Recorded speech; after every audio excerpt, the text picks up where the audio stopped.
Dans cette vidéo, tu vas apprendre à résoudre une équation.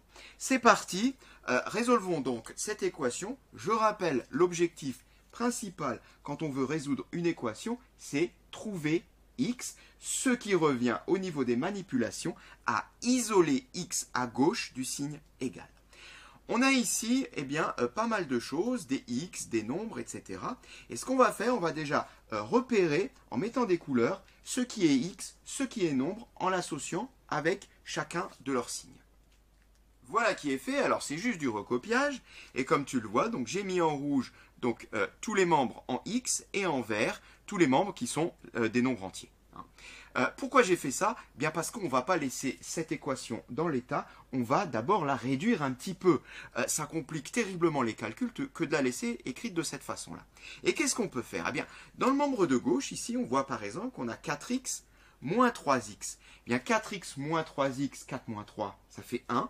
4x moins 3x, ça fait x tout court. Au niveau des x, je garde simplement x. Pour les nombres, ici j'ai plus 5 et moins 4. Plus 5 moins 4, ça fait 1. Donc, au niveau des nombres, j'ai simplement plus 1. Voilà pour le membre de gauche. On va faire de même avec le membre de droite. Au niveau des x, 3x ici, plus 1x ici, 3 et 1, 4, 4x. Alors, pour les nombres, c'est vite fait. Il n'y a que plus 2, je le recopie. Et voilà, x plus 1 égale 4x plus 2 est déjà une équation un petit peu plus sympathique à résoudre. Alors, je rappelle une nouvelle fois l'objectif de la résolution d'une équation, c'est trouver x, c'est-à-dire avoir x égale un nombre. Pour cela, je vais donc être amené à ramener plutôt tous les membres des x à gauche et à mettre tous les nombres à droite, pour qu'au final, j'ai bien le x à gauche et les nombres à droite. Donc, regardons ce qui se passe ici, et on voit qu'on a quand même quelques morceaux d'expression qui sont mal placés. Par exemple, ce 4x là, il m'embête. Il faudrait qu'il soit de l'autre côté. Donc celui-là, il faudrait que je m'en débarrasse. Le plus 1 qui est ici, il m'embête aussi. Le plus 1, c'est un nombre, il faudrait que je le ramène à droite. Alors, on va y aller pas à pas, et on va commencer déjà par ramener le 4x à gauche. Et pour ramener ce 4x à gauche, eh bien la technique consiste à se débarrasser de ce plus 4x en lui ajoutant son opposé, c'est-à-dire moins 4x. Je vais donc ici écrire moins 4x, car je vais enlever 4x ici, mais bien sûr pour garder l'égalité, je vais également enlever 4x ici. Ça va donner quoi? Alors, je recopie mon x, je recopie mon plus 1, et comme annoncé, j'enlève moins 4x ici. Signe égal. De l'autre côté, qu'est-ce qui se passe? Eh bien, j'ai 4x moins 4x. Du coup, comme prévu, ce 4x s'en va, puisque ces nombres sont opposés. 4x moins 4x, ça fait 0x, il ne reste plus rien. Il ne reste plus rien, mais il me reste quand même ici mon plus 2, que je vais laisser. Alors, je pourrais écrire 2 ou plus 2, ça n'a pas d'importance. Et voilà comment j'ai pu ramener mon 4x à gauche. Il est devenu, on le voit, moins 4x, ceci en soustrayant moins 4x de part et d'autre.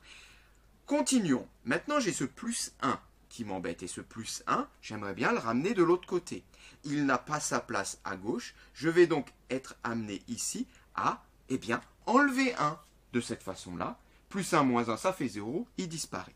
Donc, je vais là, ici, écrire que je vais enlever 1. Chose que je vais faire tout de suite. Qu'est-ce qui se passe? Le x, il reste là.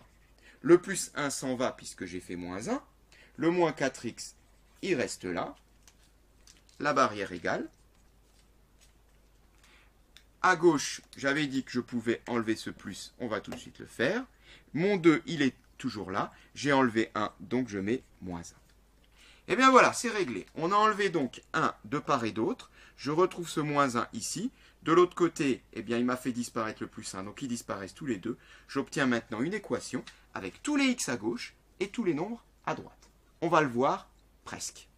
Ce qu'on va faire maintenant, c'est réduire de part et d'autre, une nouvelle fois, parce qu'on ne va pas laisser ça sous cette forme. Je vais maintenant arrêter d'utiliser les couleurs, on n'en a plus besoin.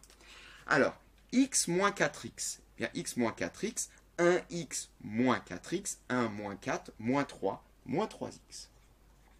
Égal. 2 moins 1, ça fait 1. Moins 3x égale à 1. Qu'est-ce qu'il me reste à faire? Eh bien, on voit qu'on a encore un petit intrus maintenant qui est apparu ici. C'est ce petit moins 3.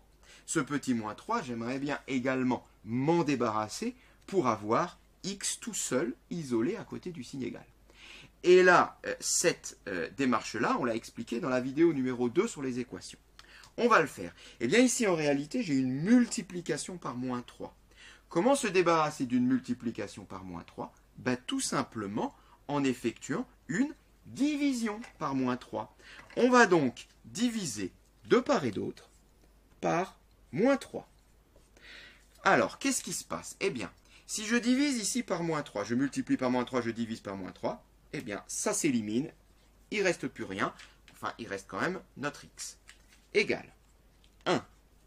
Ici, eh bien, je dois également diviser par moins 3, mais on va le mettre sous forme d'une fraction.